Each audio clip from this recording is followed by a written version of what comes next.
Hi guys, நீங்கள் நம்ம மூவியில் பெத்தலஹோம் குடும்ப யூனிட் படத்தோட ரிவ்யூ தான் பார்க்க போகிறோம். இந்த படம் மலையாளத்தில் இப்போ தேட்டர்ஸில் அவைலபிளாக இருக்குது.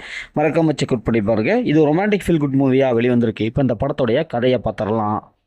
படத்துடைய ஹீரோ நிவின் பாலின் ஒரு 35 வயசு கடந்த ஒரு வாலிபர். இவர் நிறைய பிஸ்னஸ் பண்ணிகிட்டு இருக்காரு. கேட்ரிங் வச்சுருக்காரு.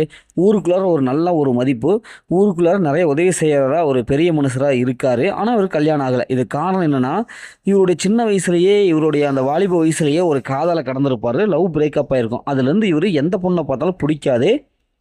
அதனாலேயே கல்யாணமே வேண்டாம் அப்படின்னு சொல்லிட்டு வாழ்ந்துட்டு இருப்பாரு. அவங்க வீட்டு பக்கத்தில் தான் படத்துடைய ஹீரோயினி மமிதா பஜ்ஜி வருவாங்க. அவங்க சின்ன பொண்ணு, ஒரு கிட்டத்தட்ட ஒரு 5 வருஷம் டிஃப்ரெண்ட். உடனே ஹீரோவை ஆரம்பத்தில் பார்ப்பாங்க. அதுக்கப்புறம் அவங்க செய்கிற நல்ல காரியத்தை பார்த்தோன்னா ஒரு லவ் வந்துடும்.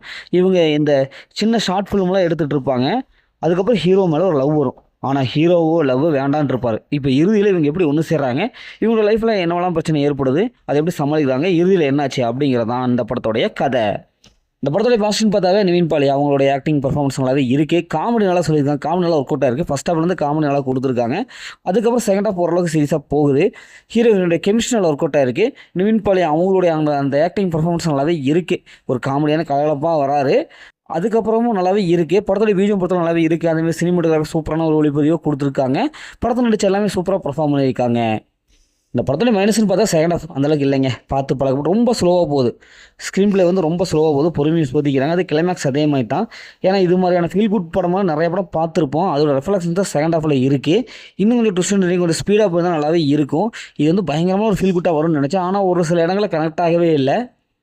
இந்த படத்தில் அந்த மாதிரி சின்சில் எதுவும் இல்லை. ஃபேமிலியோட பார்க்கலாம். மொத்தத்தில் இப்படி சூப்பராக சொன்னாங்கன்னா இந்த படம் ஒரு ஒன் டைம் வச்சப்போ தான் நாங்களும் சொல்கிறேன். ஓகே, இதே மாதிரி அடுத்த ஒரு புதிய மூவி ரிவ்யூ சந்திப்போம்.